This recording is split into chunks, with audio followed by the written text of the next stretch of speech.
Long ago, in the underground realm where there are no lies or pain, there lived a princess who dreamed of the human world. She dreamed of blue skies, the soft breeze, and sunshine. One day, eluding her keepers, the princess escaped. Once outside, the brightness blinded her and erased her memory. She forgot who she was and where she came from. Her body suffered cold, sickness, and pain. Eventually, she died. Her father, the king, always knew that the princess would return, perhaps in another body, in another place, at another time. And he would wait for her until he drew his last breath, until the world stopped turning. In a world overflowing with movies, we need a hero. Someone to separate the bad from the good.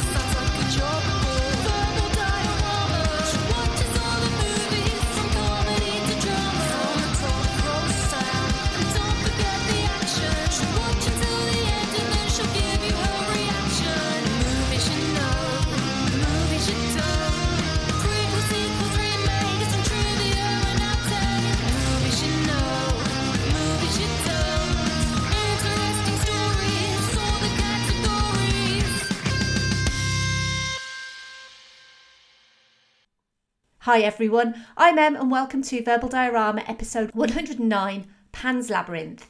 This is the podcast that's all about the history and legacy of movies you know and movies you don't. And as always, a huge hi and welcome to everyone who's listening to this episode, whether you are a brand new listener to this podcast or whether you are a returning listener or whether you are a regular listener who's been with me since day one. No matter how you are here, I am so glad and so grateful and so happy that you are here with me, especially today, because we are going to be talking about Pan's Labyrinth. And this is a very special movie. It's a very important movie. It's one of my favourite movies ever. I have a range of emotions watching this movie. So I'm really, really excited that you're here. So thank you so much. And as always, a huge thank you to everyone who's listened to recent episodes on Last Action Hero and Alien. People love Arnold Schwarzenegger, but they don't really love Last Action Hero. So I really did think it was worth looking into that movie a little bit more. Lots of people do love Alien, though. So thanks for that. I mean, it turned out to be more popular than Jaws on its first day of release, which is incredible. You guys clearly love scary monsters. So as my gift to you, I'm going to be giving you more scary monsters in this episode. You are welcome. Now, I'm going to play the trailer for Pan's Labyrinth, which is the first live-action non-English movie on Verbal Diorama. I've featured lots of anime in the past, all of which have had the option of English subtitles or English dubbing. Pan's Labyrinth has no English dubbed version. So this is the first movie that I've featured where the subs v dubs debate is moot. Basically, you need to watch it with subtitles unless you speak Spanish. And I will say that subtitles take nothing away from the movie, and subtitles should never be a barrier to you watching something, especially something as exquisite in beauty and melancholy and pain, brilliance as Pan's Labyrinth or El Laberinto del Fauno, to give it its Spanish title. So, without further ado, here's the trailer for Pan's Labyrinth.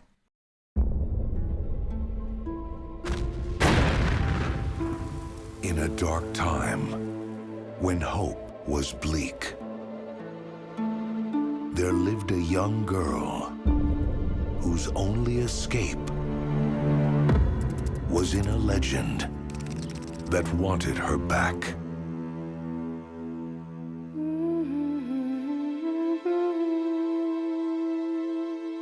The legend speaks of the lost soul of a princess from another world who will one day be reborn. There will be signs that mark her return.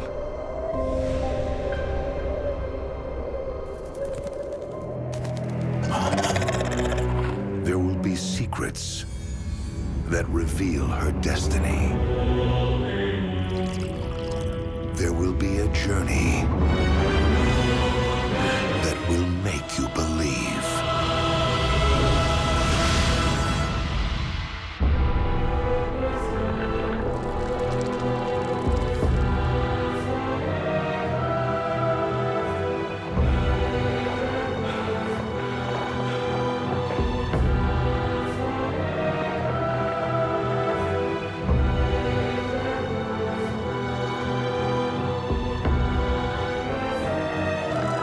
from Picture House and the imagination of Guillermo del Toro.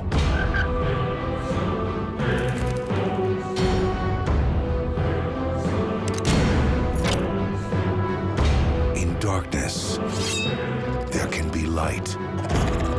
In misery, there can be beauty. In death, there can be life.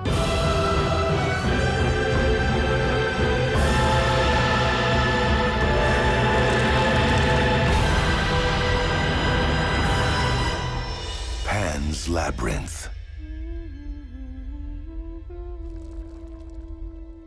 In 1944, post-Civil War Spain, rebels still fight in the mountains against the Falangist troops. The young and imaginative Ofelia travels with her pregnant and sick mother Carmen to the country to meet and live with her stepfather, the sadistic and cruel Captain Vidal. During the night, Ofelia meets a fairy and together they go underground in the centre of a labyrinth where she meets a faun that tells her that she is a princess from a kingdom in the underworld. He also tells her that her father is waiting for her, but she needs to accomplish 3 gruesome, tough and dangerous tasks first. Meanwhile, she befriends a servant, Mercedes, who is the sister of one of the rebels and actually is giving support to the group. In a dark, harsh and violent world, Ofelia lives in her magical world, trying to survive her tasks and see her father, the king, again. Let's quickly go through the cast of this movie. We have Ivana Baquero as Ofelia, aka Princess Moana, Sergi Lopez as Captain Vidal, Maribel Verdú as Mercedes, Doug Jones as the Faun and the Pale Man, Ariadne Gil as Carmen, and Alex Angulo as Doctor Ferriero. And Pan's Labyrinth was written and directed by Guillermo del Toro. Before we go into Pan's Labyrinth, a quick history lesson. Not that I am in any way qualified to do so, but I certainly think it helps set the scene for Pan's Labyrinth. This movie is set in 1944 in Francoist Spain, also known as the Francoist dictatorship, where Francisco Franco ruled Spain between 1936 and 1975. The Spanish Civil War started in July 1936 and Franco was proclaimed head of state in October 1936, and in 1937 all parties supporting the Carlist Traditionalist Communion movement joined with the fascist Falange Party to form the Falange Española Tradicionalista y de las Yons. I don't know if I've pronounced that right, but I hope that I have. Francoists took control of Spain by war of attrition, imprisoning and executing Spaniards found guilty of supporting the Republic, as well as deeming any democratic elections, regional autonomy or votes for women as, in inverted commas, anti-Spain. Large numbers of Spanish Jews were imprisoned or had escaped the regime. Spanish Jews were captured and interned in Nazi concentration camps. Spain was considered neutral during the Second World War. However, they had ties to the Axis members Italy and Germany, whose leaders Benito Mussolini and Adolf Hitler had supported Franco during the Civil War. Spain never intervened in a military sense, however, showed support for the Axis powers. This would lead to Spain becoming isolated by many countries post the Second World War and would mean they were not allowed to initially join the United Nations. During the Francoist period, many families struggled to feed their children. Another reason, perhaps I'm going to come back to this, why Ofelia, although seemingly well fed, although we never actually see her eat, we only actually see adults eat and servants preparing food, steals a grape from the Pale Man. And again, I'm going to come back to the Pale Man in a little bit. Captain Vidal, a staunch believer in Falangism, supported the establishment of the dictatorship post the end of the Civil War and supported the conservative ideas of the regime, such as the role of women as submissive and obedient wives and mothers, as well as hunting down the Republican rebels who opposed the fascist regime. And the fascist regime in Spain wasn't Del Toro's original idea for Pan's Labyrinth. It was originally a story about a pregnant woman who falls in love with a faun in a labyrinth and allows him to sacrifice the baby if they can all be together in the afterlife, and the labyrinth will thrive again. But really, the story of Pan's Labyrinth started with El Espinacio del Diablo, the Devil's Backbone. Del Toro always intended Pan's Labyrinth to be a thematic complement to The Devil's Backbone, which was set in Spain in 1939. Along with Kronos, Del Toro explores distinct genres of storytelling, vampires in Kronos, ghosts in The Devil's Backbone, and fairy tales in Pan's Labyrinth, in a distinctly personal and visual way. All three have child protagonists, and all three straddle the line between fantasy and reality. Del Toro had 20 years worth of ideas in notebooks for Pan's Labyrinth, which he subsequently lost in a London cab, only to have the honest cabbie return the notes 2 days later after the cabbie found a piece of stationery in the notes which referenced a London hotel. He returned it to the hotel, who returned it to Del Toro. Del Toro saw this as fate and that it was a sign for him to make this movie.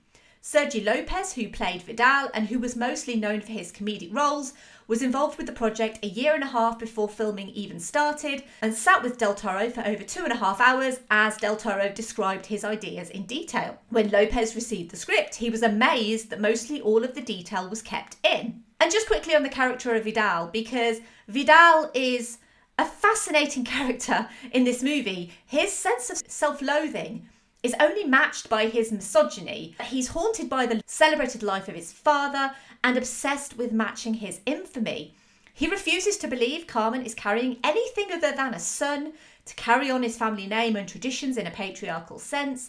Basically, the health of his son comes before the health of his sick wife. We don't know how they married or why, but we can guess it was perhaps some form of a marriage of convenience in that Carmen and her child were taken care of after the death of Ophelia's father, and in return he would have a wife to take care of his needs, and Carmen would bear him a son. He even scolds his wife for discussing their romance, and he has no time for his stepdaughter. When Carmen dies during childbirth, he's not seen mourning her, just celebrating the birth of his son. He chastises Ofelia for using the wrong hand to shake. He doesn't hesitate to shoot a child to remove her from the equation. Vidal is really a terrible excuse for a human being, but he's necessary in the movie to be this ultimate real world evil. And there's a lot of mirroring that's going on. If you compare Vidal with the Pale Man, you see all of his compatriots at a table enjoying a feast, and it's pretty much shot in exactly the same way as the Pale Man is shot, with a feast in front of him, except obviously he's not eating that feast. I do want to come back to the Pale Man in a little bit, but the movie is called Pan's Labyrinth in English, but the translation is the Faun's Labyrinth in Spanish. The faun is not called Pan and is never referred to as Pan, so why is the movie called Pan's Labyrinth? Well, Pan is the ancient Greek god of the wild, of nature, amongst other things. He has the hindquarters, legs and horns of a goat, similar to a faun. Pan is neither good nor evil and is seen as mischievous and untrustworthy. He's often affiliated with sex, fertility, and because of that, this season of spring. Pan's Roman counterpart is Faunus. Pan is used for the English language title simply because the Greek god Pan is more well known to English speakers than a faun. Supposedly. Because I know what a faun is, because I've read The Lion, the Witch and the Wardrobe, and I know what Mr. Tumnus looks like. But anyway, I digress. Guillermo del Toro has confirmed that the faun is not Pan, and if it were Pan, then Ofelia would be in deep doo-doo, although he didn't use the word doo-doo, but I'm going to use the word doo-doo because this is a clean language podcast.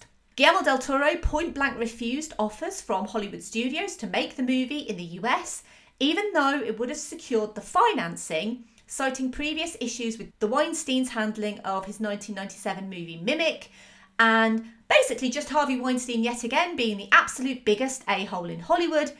Del Toro making the movie in Spain and making it a Spanish language movie was a bit of a risk at a time when most foreign and or subtitled movies don't play for English speaking audiences. And to be honest, they mostly still don't. It's only really in recent years that you can actually go to your local cinema and see a foreign language movie playing on a wide release. I'm thinking of something like Parasite is a really good example of that. Doing it this way meant Del Toro retained complete creative control, but that would come with its own drawbacks. And again, put a pin in that because I'm going to come back to that a little bit later. Ivana Baquero was chosen from about 1,000 young actresses to play Ofelia. Baquero started acting professionally aged 8, but was 10 when she was cast as Ofelia. Guillermo del Toro was so impressed with Baquero that he aged the character up. Ofelia was originally 8 years old in the original script. And just in case you'd like to feel super old, because it definitely made me feel super old, Ivana Baquero is now 27 years old. So this sweet, innocent, beautiful 11-year-old child is now 27. So yes, that made me feel incredibly old. Led by director of photography Guillermo Navarro, who frequently collaborates with Guillermo del Toro, the real world and the fantasy world would be differentiated by colour. The fantasy realm would be bathed in warm crimsons and golds and feature rounded shapes. The warmth bleeds into the real world in the characters of Mercedes, who remains a surrogate mother figure to Ofelia. The reality of the real world is plagued with cool blues and greens and sharp, harsh angles represented by Vidal and his troops. Filming was underway in July 2005 with a modest budget and a short prep time. The film was primarily shot an hour outside of Madrid, near Segovia, in an area suffering from an extreme drought, meaning no fires could burn, no sparks could be set off, as basically that could cause a forest fire. Pretty much all fires seen in the movie are digital for this very reason. The on-location set was a huge building in a forest clearance, and the kitchen and storage room were shot on location. Other interiors, as well as most of the fantasy settings, were shot on a soundstage in Madrid. Frequent Del Toro collaborator Doug Jones plays the titular faun. He's also featured on this podcast several times. He's been on for Hellboy, he's been on for Hellboy 2, but also on the episode on the Buffy the Vampire Slayer episode Hush, which is episode 22 of this podcast, by the way. Doug Jones is not a native Spanish speaker, but he actually did learn how to speak Spanish for the movie, and then a voice actor was matched up to Jones's lip sync to provide the real Spanish voice of the faun. Jones is known for his physical acting and embodying the role completely. He does his own stunts and he often wears a lot of makeup and prosthetics. When offered the role, which he originally assumed would go to a Spanish actor, he was given 5 hours to decide whether he wanted to do it.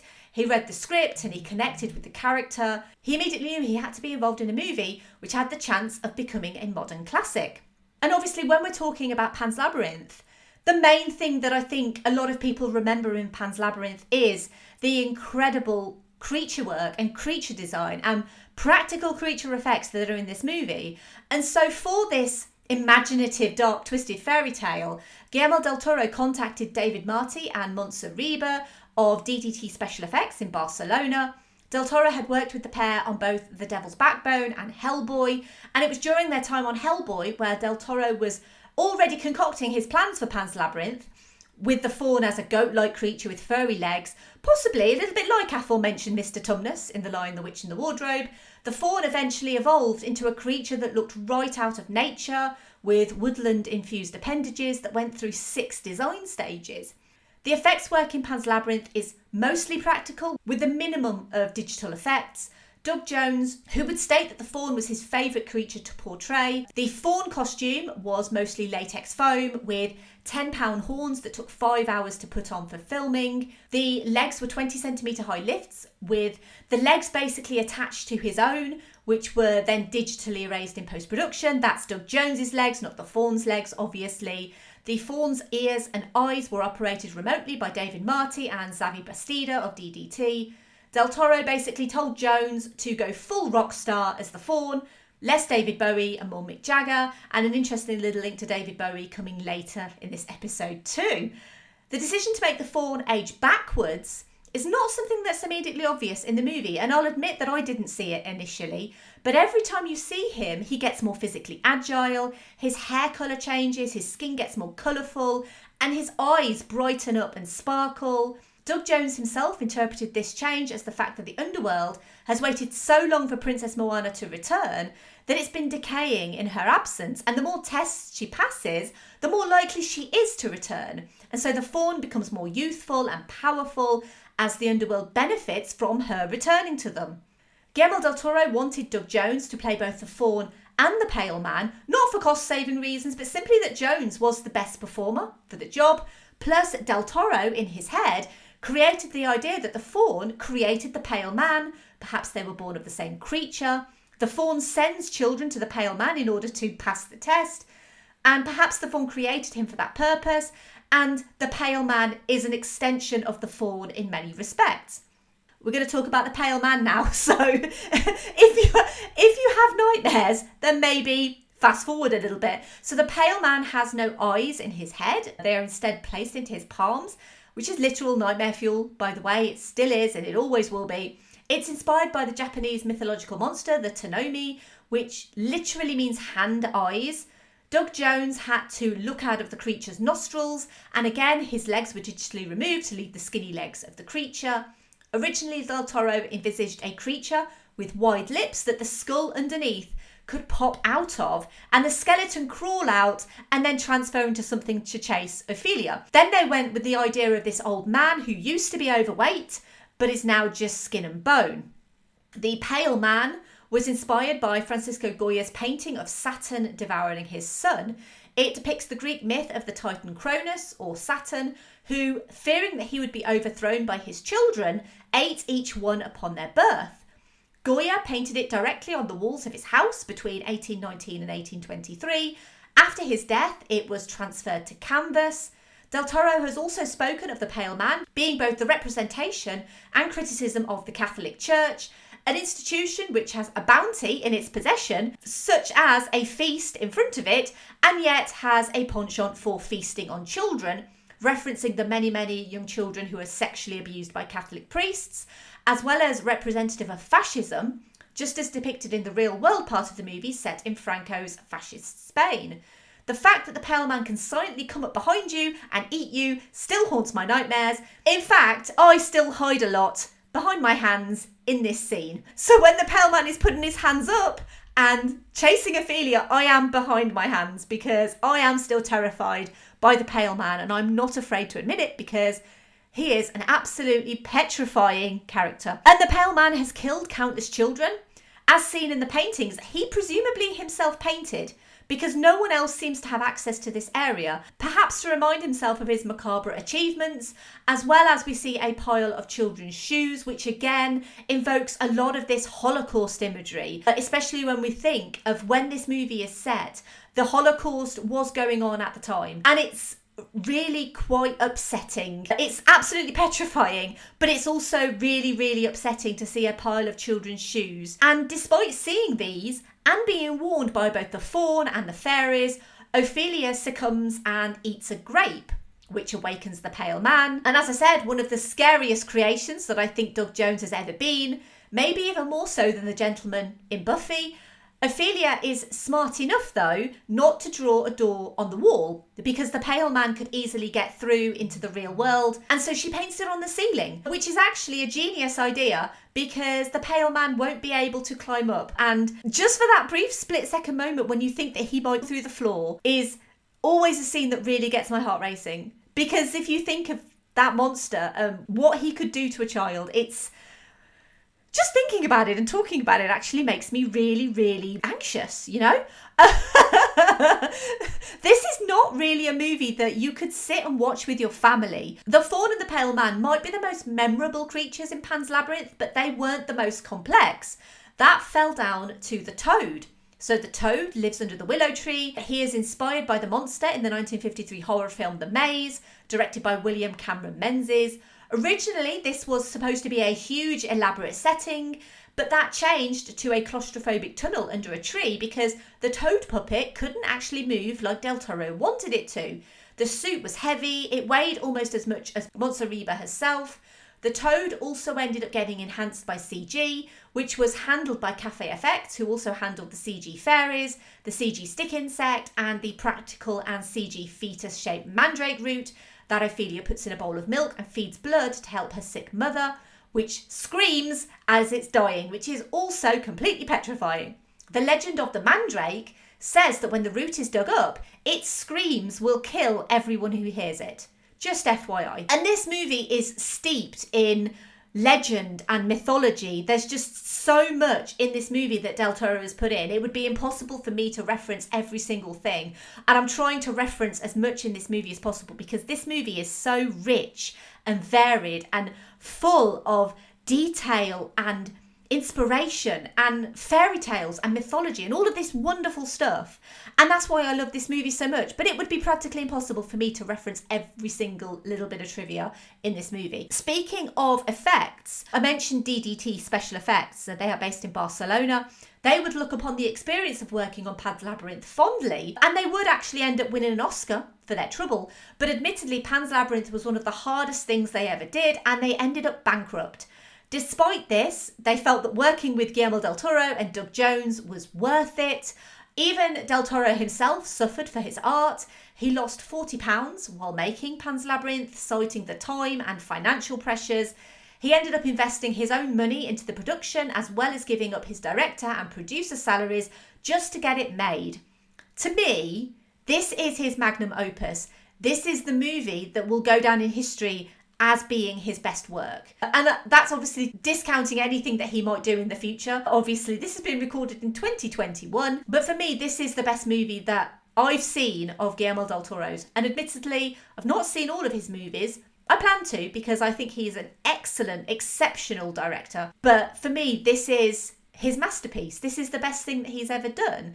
I mentioned in the episode that I did on Children of Men about Alfonso Cuarón. Alfonso Cuarón and Guillermo del Toro are good friends. To me, Children of Men is Alfonso Cuarón's masterpiece. And to me, Pan's Labyrinth is Guillermo del Toro's masterpiece. So I'm not actually going to be recommending Children of Men as a companion episode to this, because thematically they're so wildly different in every possible way. The only thing that links them is they are the masterpiece of their Mexican director, which I don't think is enough to say it's a companion piece. But really, genuinely, truly, I think this is his magnum opus. I think this is the greatest piece of work that he's ever done. Del Toro notes the difference in filmmaking of eye candy and eye protein.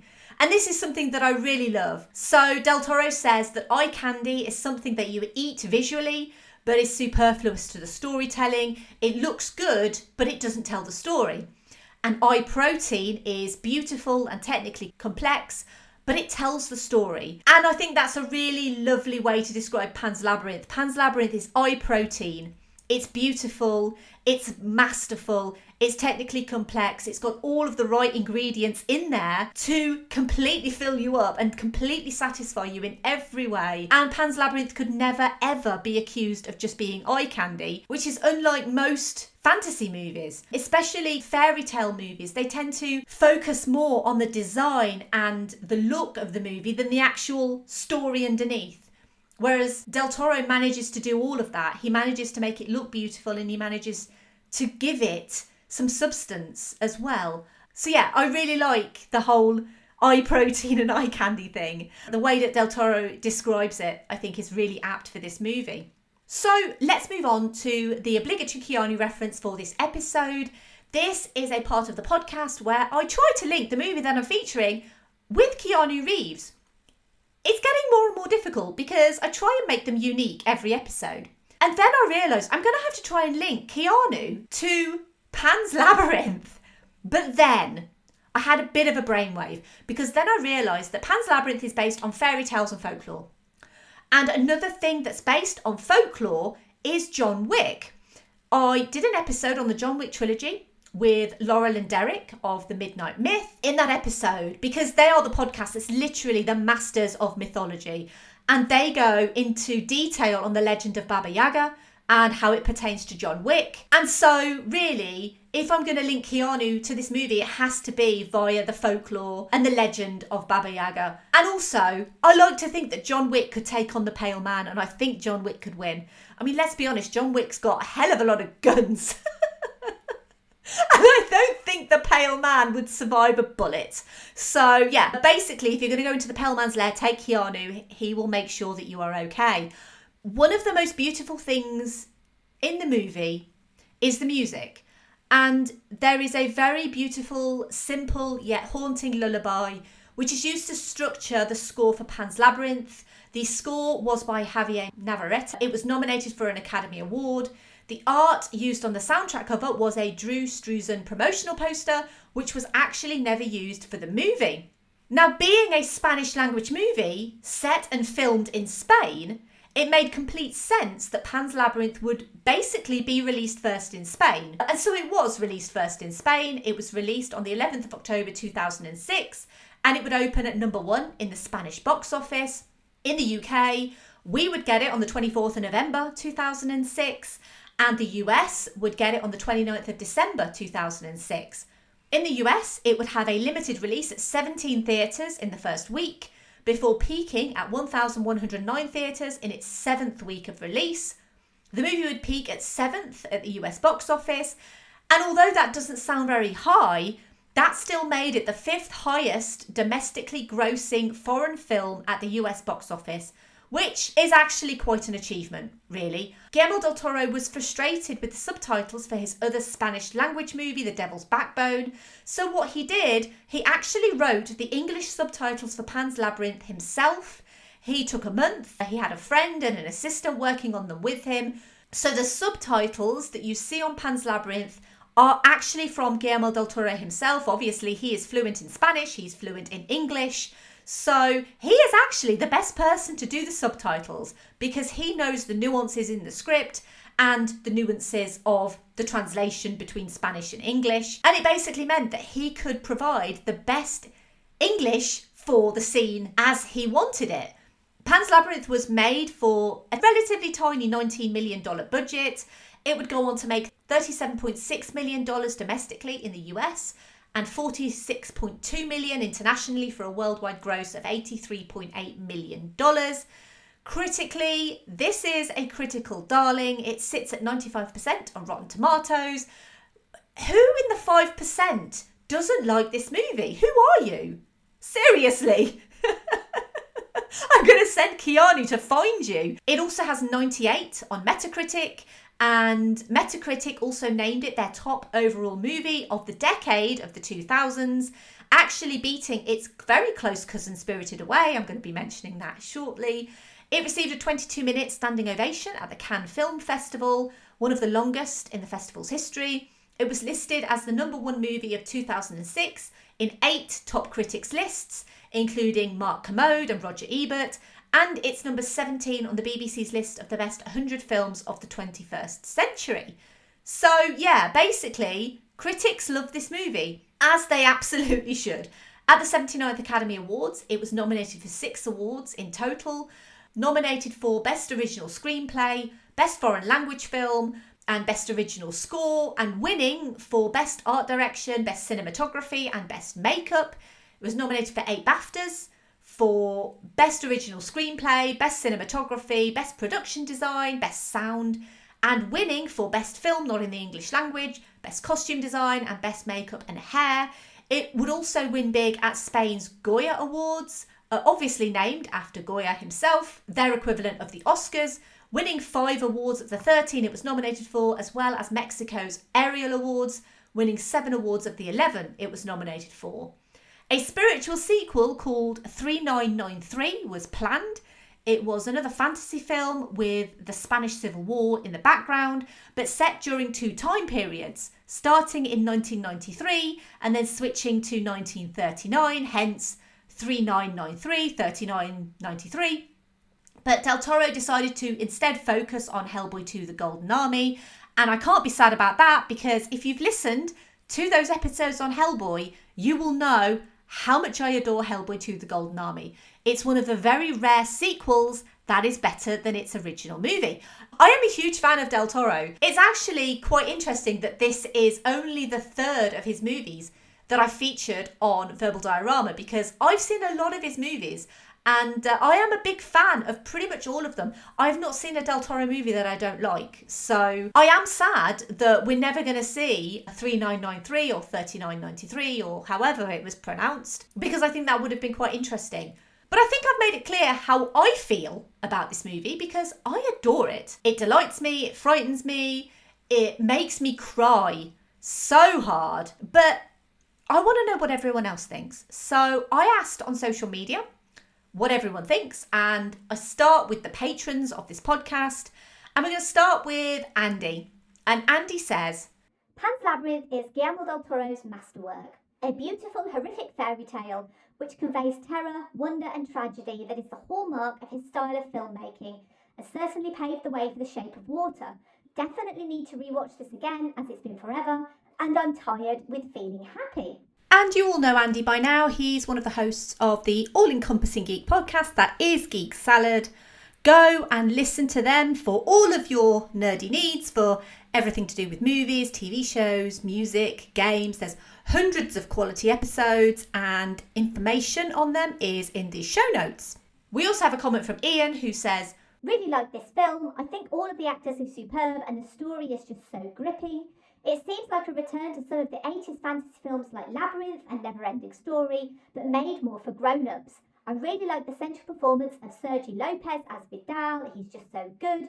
You absolutely hate him and can't wait to see his comeuppance. More patron comments. We're going to continue with Derek, who says, what is the value of fairy tales in a world where might makes right and violence, control, dominance are the means by which the state control their subjects?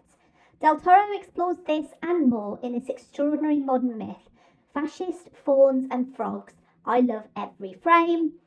And just to add as well, there is also a comment from his wife and co-host Laurel, and she says, this is a top 5 movie for me. It's gorgeous, heartbreaking and totally original.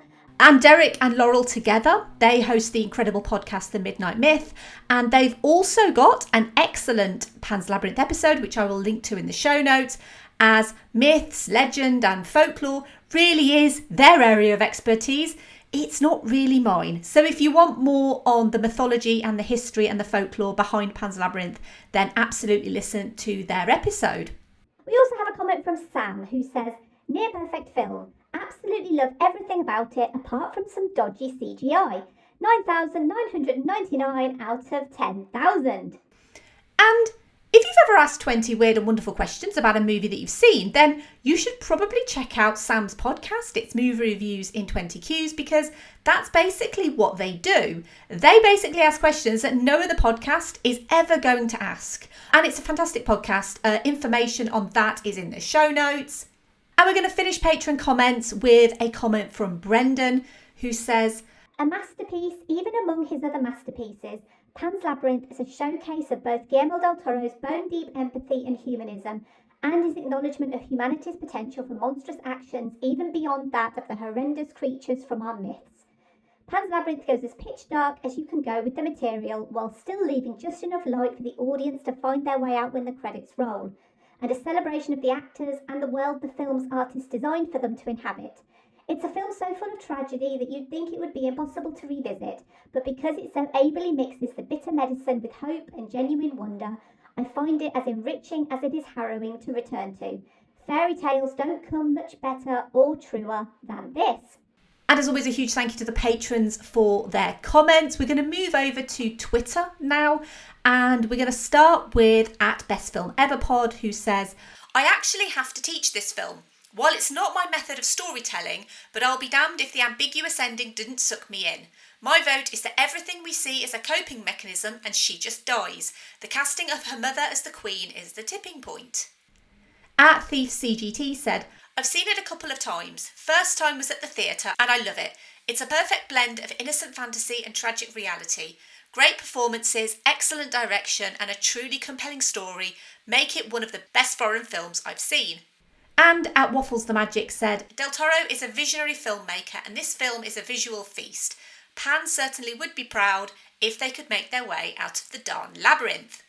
We don't have any comments on Instagram or Facebook this time round, but a massive thank you to everyone on Twitter, well, the 3 people on Twitter that commented, and all of the patrons for commenting on a movie that genuinely is full of so much pain and torture and awful stuff, but also so full of wonder and joy. And I think that's one of the reasons why, as Brendan so succinctly put it, you can continue to go back to this movie. It's not a movie that you will watch once.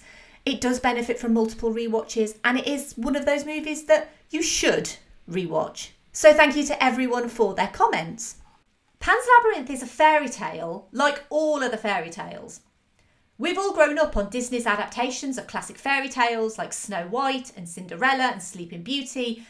And while these versions remain on the whole faithful to the original text, they were also romanticised and showed a patriarchal view on the fairy tale genre, that the handsome prince would always come along to save the helpless princess, and that the princess could rely on her animal friends to help her in her hour of need. Ophelia's quest and her desire to want something more from her life is familiar to all of us who grew up watching Disney animations. To escape from a life of pain and misery, shrouded in the surrounded real-life war between Vidal and the mountain rebels, Ophelia is drawn to a magical, mystical world of fairies, fauns, and promises of princesses, and most importantly, the father that she lost. She repeats multiple times that Vidal is not her father. Whether the fantasy realm is real or not is not up for debate. I think it's real, personally. Many suggest that the finale, where Ofelia can see and speak to the faun but Vidal cannot see him, means that the fantasy realm is a figment of her imagination. But I disagree with that, because if you look at a character like Vidal, perhaps his eyes are so clouded by hate and misogyny that he's just not actually willing to see what's there. Additionally, you could argue that he was drugged by Ofelia and could actually be hallucinating that the faun is not there, as opposed to the fact that it clearly is there. But really, the point is moot. To Ofelia, both worlds are real, both worlds are dangerous, both worlds contain joy and sorrow, and both are beyond the realms of her understanding. When offered the role of princess, what child would deny it? And just on one of the overarching themes, I just want to finish talking about Pan's Labyrinth. And I want to use a quote. And the quote is, "To obey just like that, for the sake of obeying, without questioning, that's something only people like you can do, Captain." This is what Doctor Ferriero says when Vidal asks him why he didn't obey him. And when you think of disobedience, you think of a spoiled child having a tantrum, which is actually, coincidentally, how I see Vidal. If you think of the huntsman in Snow White, who disobeyed a direct order from the Queen to kill the princess, his act of disobedience saved a young girl's life, led her to finding the dwarves and then her prince. Acts of disobedience are commonplace in fairy tale lore and are rampant throughout Pan's Labyrinth. From the aforementioned doctor killing a rebel to stop his pain, against Vidal's wishes, to the rebels in the mountains disobeying the fascist regime, to Mercedes disobeying Vidal and working with the rebels, and most importantly to the story of Ofelia disobeying the faun and the fairies and her own mother. The movie frames disobedience as good and right. Del Toro has admitted that the main themes in the movie are disobedience and choice. Ofelia chooses to make the ultimate sacrifice, her life for her baby brothers, thus proving that she is true and good and worthy, despite her disobedient behaviour, and that even in the harshest of times, love triumphs. Many, many years ago, in a sad faraway land, there was an enormous mountain made of rough black stone. At sunset, on top of that mountain, a magic rose blossomed every night that made whoever plucked it immortal. But no one dared go near it because its thorns were full of poison. Men talked amongst themselves about their fear of death and pain, but never about the promise of eternal life. And every day the rose wilted, unable to bequeath its gift to anyone, forgotten and lost at the top of that cold, dark mountain, forever alone until the end of time. Thank you for listening. As always, I would love to hear your thoughts on Pan's Labyrinth. If you've enjoyed this episode, please take a moment to help Verbal Diorama grow and be noticed by new listeners by doing something like telling your friends and family about this episode. You can retweet or like posts on social media, or you can leave a rating and a review on something like Apple Podcasts or Podchaser. That would be excellent. And if you did like this episode on Pan's Labyrinth, then you might also like one of the following episodes. So I'm going to firstly recommend episode 35, which is on Spirited Away. As I mentioned before, Spirited Away shares a lot of similarities with this movie. It is a Miyazaki movie, it's a Studio Ghibli movie, it's a Japanese movie. Again, just on the subs v dubs, I don't care how you watch anime, I really don't. If there was a dubbed version of Pan's Labyrinth, to be honest, I would recommend it, because any way that a person watches a movie is absolutely fine by me as long as they watch it. So where you've got the subs or dubs on Spirited Away, either is fine. But Spirited Away really takes inspiration from Alice in Wonderland, very similar to this movie does. And it is a beautifully animated movie. It's one of Miyazaki's greatest pieces of work. And you should absolutely watch Spirited Away. And you should also listen to episode 35.